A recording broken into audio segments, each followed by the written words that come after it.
Welcome to a new daily top Askreddit video. Today's topic. Leonardo DiCaprio said that he likes to think of Django Unchained, The Great Gatsby and The Wolf of Wall Street as an unofficial trilogy about wealth and power across American history. What other unofficial trilogies are out there? Collateral, Drive, Nightcrawler. Known as the Yellow Light Trilogy. All three are neo-noir set in LA exploring its nightlife, with protagonists as criminals/sociopaths. Ooh, I like this one, even though I never want to see Nightcrawler a second time. Edit for the why not. Commenters, the film was very, very good. Gyllenhaal's character got really, really under my skin though, and I'm not keen to rewatch it.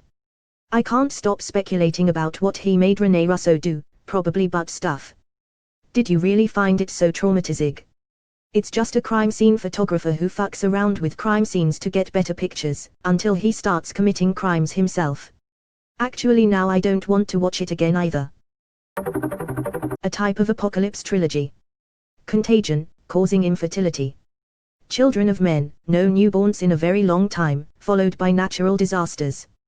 The Road, a dire ending. Oosh yep, I like this one. Thanks to Mr. Poopy Butthole, I'll ever normally read Oosh here or its variations again. Where the fuck did we leave Matt Damon this time? The trilogy. Saving Private Ryan. The Bourne Identity. The Martian. Interstellar. Edit, added Interstellar due to popular demand. I like this one but let me change it a little. Saving Private Ryan. The Martian. Interstellar. Love Bourne, but the where the fuck is Matt Damon fits better. Interstellar. But in Interstellar they knew damn well where Matt Damon is, they just didn't have the resources to come get him. Ice Age, the ice's origin story. Titanic, the ice makes a name for itself. Salpissa, ice takes over the world and wipes out almost every human being. Salpissa, alternate third film where ice wins. Sorry but Salpissa is already the unofficial sequel to Willy Wonka and the Chocolate Factory. Edit, for those that want to watch the theory video behind this. https://www.youtube.com. Asterisk Happy Feet, Little Penguins Grow Up. Asterisk March of the Penguins, Adult Penguins on a Mission. Asterisk Batman Returns, the Penguins wreak their revenge on Gotham. Edit, well, damn. I leave to go eat some krill and come back to all this. Thanks for it. It's been rough with the quarantine and I no longer feel isolated. Edit 2, thank you /the Dark Wayne for my first gold ever. And thanks everyone for the karma. What'll I ever do without y'all? It's been a really ice day. Edit 3, another gold. Wow, the ego is high, even if I can't fly. Miss Congeniality 1, Miss Congeniality 2, Gravity. It takes a swerve near the end but overall really a great series. Reminds me of the Finding Nemo, Finding Dory, and the Lighthouse trilogy. Willem Dafoe was great in all three. How long have we been in this tank? 5 weeks. 2 days. Help me to recollect. Nicolas Cage had an action trilogy of The Rock, Con Air and Face /Off. It's known as the Beige Volvo trilogy due to that car being referred to as such or appearing in each. Edit, thank you for the awards and upvotes and many comments, I'll try to read them all and replying. I freaky love Face /Off. Just two legit maniacs trying to outdo each other. When you really think about it, the performances are amazing. Travolta starts off as the broken hero, Archer. Cage starts as the madman terrorist, Troy.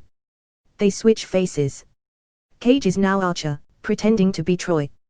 Travolta is Troy, pretending to be Archer. Both actors have to repeatedly shift their personalities based on who they are around and what their goals are in the scene. Each actor essentially has to play 3 characters in one body. It's incredible. Plus you have the movie starting with an action scene that would be at the end of most other movies, and it ends with a Mexican standoff in a church, an insane speedboat chase, and a spear goo kill. Is it a good movie? No. Is it great? Absolutely. The 2007 Unintended Pregnancy Trilogy. Waitress, Knocked Up, and Duo. This is a plump suggestion. Definitely fertile ground for storytelling. Bill and Ted's Excellent Adventure. Kill Bill. Ted. Part 1. Ace Ventura, 1+2. Me, Myself and Irene. The Cable Guy. Jim Carrey plays a single character going through multiple phases of a mental breakdown, manic behavior, multiple personality disorder, clinical depression, and schizophrenia. Part 2. Eternal Sunshine of the Spotless Mind. The Truman Show. Bruce Almighty. The subject breaks down further, disassociates from his past and enters a reality that at first is created for him, but later by him as he eventually becomes God. Mother of God. You can just say Mrs. Carrey. Every Liam Neeson movie is just a continuous story about what happens when you fuck with Liam Neeson. Taken 3, his wife dies. The Grey, he treks into the wilderness and emerges a new man. Batman Begins, he creates and trains a society of ninjas to exact vengeance on injustice in the world. Star Wars was his retirement. Too many movies to be a trilogy, but I think it's interesting to think of the Terminator movies as Matrix trilogy prequels. In Matrix, the Connors have apparently failed, long in the past, and the machines have successfully taken over the world. Oddly enough, I just commented a similar idea: Ex Machina, the Terminator, the Matrix. The Rise of Ari. I went into Ex Machina completely blind. I don't watch a lot of movies, but that one resonated with me really strongly.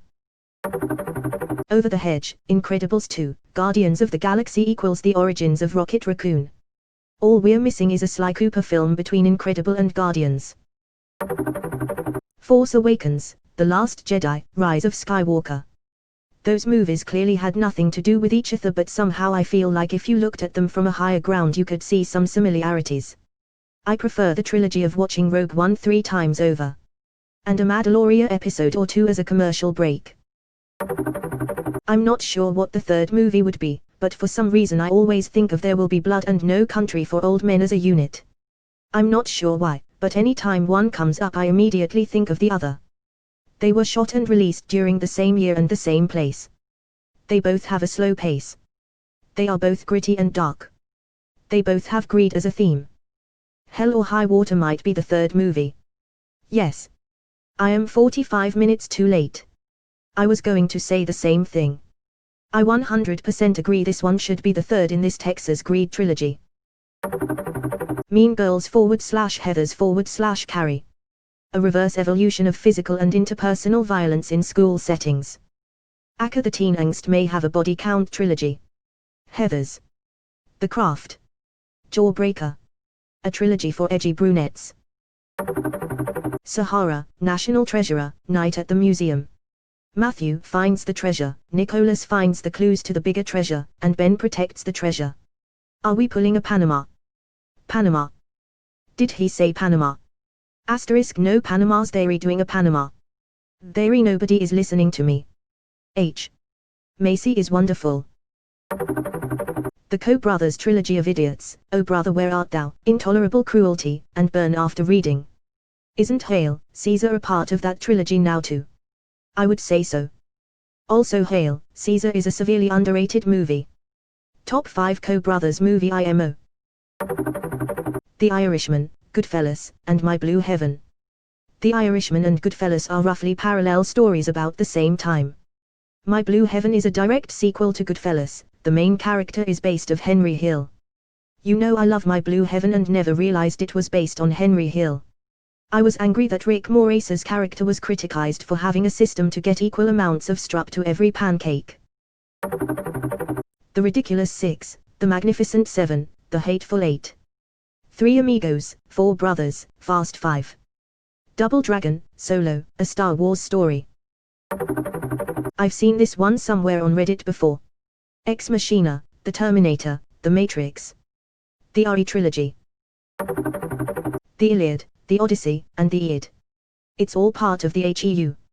Homer Expanded Universe. Pun lovely stolen from Tumblr. Edit, the lack of proper formatting for the poem titles bothered me. Where does the Simpsons movie come in that order? During the Ilias, Springfield Under the Dome is a metaphoric documentation about what happens inside the Trojan horse. Quentin Tarantino's alternate timeline trilogy. Django Unchained.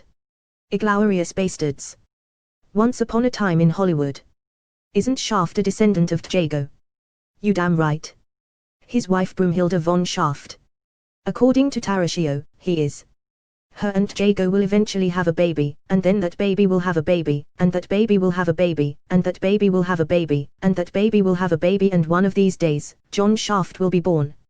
Source: Time Bandits, Brazil and the Adventures of Baron Munchausen. Terry Gilliam, the film's director, has stated that they weren't related either by the stories or the characters, but they were related by fantasies. Time Bandits was a child's fantasy, Brazil is a middle-aged person's fantasy, and The Adventures of Baron Munchausen is an elderly person's fantasy. Wow, I had no idea about this one, yet it makes such perfect sense. I feel like I should have already realized. Malcolm in the Middle, Better Call Saul, Breaking Bad. Just put Malcolm in the middle at the end. I like to think that radio report in El Camino was incorrect and Walt escaped to get a new identity. We watch him pass out from blood loss moments before SWAT teams trampled over his corpse. Him living is a bit of a stretch. Ah. Honey. Wake up, you won't believe the dream I just had. Don't you want to hear about it? Seafelt, Malcolm in the Middle, Breaking Bad. From dentist to dad to drug dealer. You a titty tight bastard.